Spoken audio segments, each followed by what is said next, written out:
Hello दोस्तों, आप सभी बेरोजगार अभ्यर्थियों का, अधिकारियों का और कर्मचारियों का सभी का स्वागत है हमारे यूट्यूब चैनल स्टडी समागम पर। देखिए साथियों, आज के इस वीडियो में मैं आप लोगों के लिए एक ऐसी अपडेट देने वाला हूं जिसको सुनने के बाद दोस्तों आप लोगों का दिल खुश हो जाएगा, क्योंकि साथियों ये जो अपडेट मैं आप लोगों के लिए बताने वाला हूं ये अपडेट दोस्तों आप लोगों की समस्याओं के संबंध में है। अब देखिए साथियों, जो आप लोगों की समस्या हैं वो कब से पैदा हुई है साथियों? वो पैदा हुई दोस्तों आप लोगों के आचार संहिता लगने से, यानी जब आप लोगों की आचार संहिता लग गई थी तो दोस्तों आप लोगों के जो विभागीय कार्य थे वो बंद हो गए थे, यानी कि विभागीय कार्यों में अवरोध उत्पन्न हो गया था, जिसकी वजह से साथियों हमारे बहुत सारे अभ्यर्थी ऐसे थे या फिर हमारे बहुत सारे अधिकारी ऐसे थे जिनका दूसरी जगह पर तबादला हुआ था, लेकिन तबादला हो गया, लेकिन अभी तक उन्होंने उस दूसरी जगह पर जाकर के कार्यभार ग्रहण नहीं किया है। इसके अलावा साथियों हमारे नवचयनित अभ्यर्थी थे जिनकी अभी तक नियुक्ति नहीं हुई है। इसके अलावा साथियों हमारे बहुत सारे बेरोजगार अभ्यर्थी थे।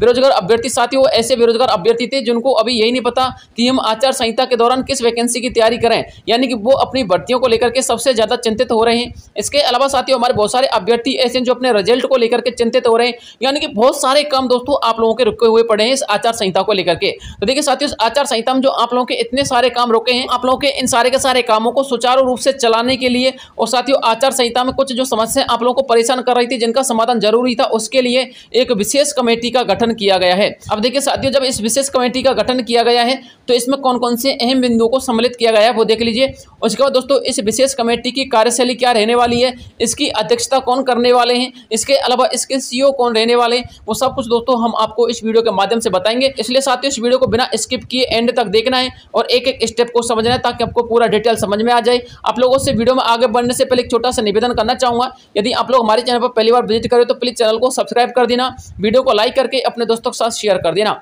देखिए साथियों, सबसे पहले जो आप लोगों का इसमें पॉइंट रखा गया है वो पॉइंट यह है दोस्तों, जिनका तबादला हो गया या फिर जिनके तबादले होने पर अभी तक उनको पोस्टिंग नहीं मिली है या फिर सीट नहीं मिली है या फिर उन्होंने अपना जो है पदभार ग्रहण नहीं किया है, तो दोस्तों उनके लिए भी यहाँ पर इस बिंदु को सम्मिलित किया गया है। इसके अलावा ऐसे अभ्यर्थी जिनको नियुक्ति नहीं दी गई है, इसके अलावा नई भर्तियों का इंतजार कर रहे अभ्यर्थियों के लिए भी यहाँ पर सोचा गया है। इसके अलावा भर्तियों को सुचारू रूप से चलाने के लिए कौन सी प्रक्रिया अपनाई जा सकती है, तो साथियों सारी की सारी बातें थी। इसके अलावा दोस्तों इसके साथ साथ विभिन्न ऐसे पहलू, यहाँ पर थोड़ी सी टाइपिंग मिस्टेक हो गई है, एडजस्ट कर लेना, ठीक है ना।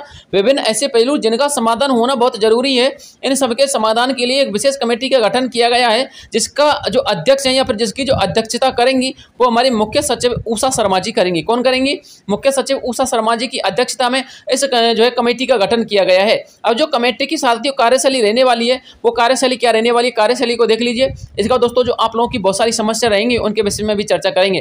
देखिए साथ यहाँ पर लिखा हुआ है, कमेटी की अध्यक्ष उषा शर्मा तथा कमेटी के सदस्य मिलकर के एक ऐसा निर्णय लेने वाले हैं जिस निर्णय के तहत इन विभिन्न मामलों के अभ्यर्थी, जो मैंने अभी आपको ऊपर जिनका वर्णन किया था ना, उन मामलों के अभ्यर्थी, इन सारे के सारे अभ्यर्थियों को राहत देखने को मिल सकती है, क्योंकि उषा शर्मा तथा यह कमेटी एक ऐसा डिसीजन ले रही है जिसके माध्यम से इन विभिन्न मुद्दों की एक फाइल तैयार की जाएगी। यानी कि ये सारे के सारे मुद्दे हैं, इनकी वैसे तो अलग अलग फाइल तैयार की जाएगी, इस बात को समझ लीजिएगा, यानी कि अलग अलग फाइल बना करके इन सभी को एक फाइल में सबमिट कर दिया जाएगा, ठीक है ना। तो एक फाइल तैयार की जाएगी और इस फाइल को इस आचार संहिता के दौरान अप्रूवल दिलाने की कोशिश करेंगे, क्योंकि साथियों ये आचार संहिता लगी थी जिसकी वजह से सारे के सारे काम पेंडिंग हो गए थे, यानी कि सारे के सारे काम रुक गए थे, ठीक है।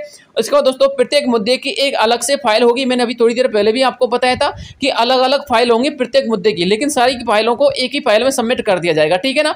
तो ये प्रत्येक मुद्दे की अलग अलग फाइल होंगी और प्रत्येक फाइल को भारत के मुख्य निर्वाचन आयोग के अधिकारी के पास भेजा जाएगा, जिसके अंतर्गत ये सारी की सारी समस्या लिखित रूप में वर्णित होंगी।